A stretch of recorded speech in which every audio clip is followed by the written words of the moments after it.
জুলাই আন্দোলনে আহত সবাইকে দেখতে না যাওয়ার অভিযোগে স্বাস্থ্য ও পরিবার কল্যাণ মন্ত্রণালয়ের উপদেষ্টা নূরজাহান বেগমের গাড়ি আটকে দিয়েছেন আহতরা। এক পর্যায়ে তারা ক্ষুব্ধ হয়ে উপদেষ্টার গাড়ির উপর উঠে পড়ে।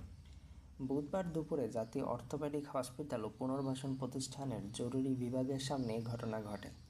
প্রত্যক্ষদর্শীরা জানান, এদিন সকাল 11:30টার দিকে বাংলাদেশের নিযুক্ত British high commissioner Sarah Cook ও স্বাস্থ্য উপদেষ্টা নূরজাহান বেগম নিটোর পরিদর্শনে যান।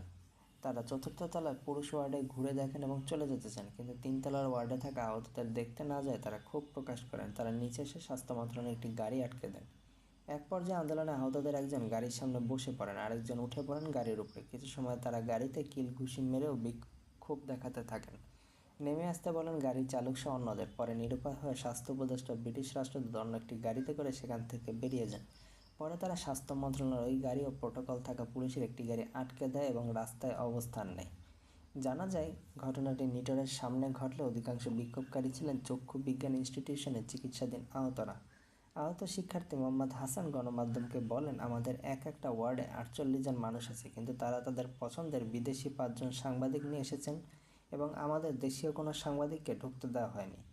তারা 2-1 জনের সঙ্গে কথা বলে চলে গেছেন। আমরা কথা বলতে গেলে আমাদের বাধা দেওয়া হয়েছে। সামান্য ট্রিটমেন্ট দিয়ে 3 মাস বসিয়ে রাখা হয়েছে।